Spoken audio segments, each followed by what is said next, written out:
السلام علیکم معزز ناظرین، اگر آپ ہمارے چینل میں نئے ہیں تو ہمارے چینل کو سبسکرائب کر دیں تاکہ ہر نئی آنے والی ویڈیو کا نوٹیفیکیشن آپ کو ملتا رہے۔ اللہ تعالیٰ نے ارشاد فرمایا، اللہ تعالیٰ کی تدبیر سے بے خوف نہیں ہوتے مگر وہ خسارہ پانے والے لوگ۔ اللہ تعالیٰ نے فرمایا، اللہ تعالیٰ کی رحمت سے وہی لوگ نا امید ہوتے ہیں جو کافر ہیں۔ اللہ تعالیٰ کا ارشاد ہے کہ اس دن بعض چہرے روشن ہوں گے اور بعض چہرے سیاہ ہوں گے۔ پھر اللہ تعالیٰ نے ارشاد فرمایا، بے شک آپ صلی اللہ علیہ وسلم کا رب جلد بدلہ لینے والا ہے اور وہ بخشش کرنے والا مہربان ہے۔ اللہ تعالیٰ نے ارشاد فرمایا، بے شک نیک لوگ البتہ نعمتوں میں ہوں گے اور بے شک گناہ گار لوگ جہنم میں ہوں گے۔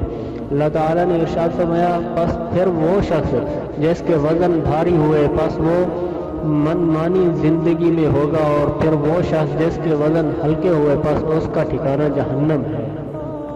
حدیث یہ کہ حضرت ابو ہریرہ رضی اللہ تعالیٰ عنہ سے روایت ہے کہ رسول صلی اللہ علیہ وسلم نے فرمایا، اگر مومن جان لیتا جو اللہ تعالیٰ کے ہاں سزا ہے تو اس کی جنت کی کوئی طمع نہ کرتا، اور اگر کافر جان لیتا ہے جو اللہ تعالیٰ کے ہاں رحمت ہے تو اس کی جنت سے کوئی مایوس نہ ہوتا۔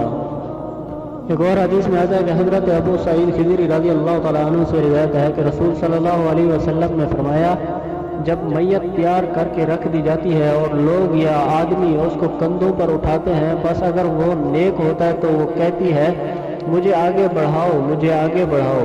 اگر وہ بدکار کی میت ہوتی ہے تو وہ کہتی ہے افسوس، تم مجھے کہاں لے جا رہے ہو۔ اس کی آواز کو ہر چیز سنتی ہے سوائے انسان کے، اگر انسان سن لے تو بے ہوش ہو جائیں گے۔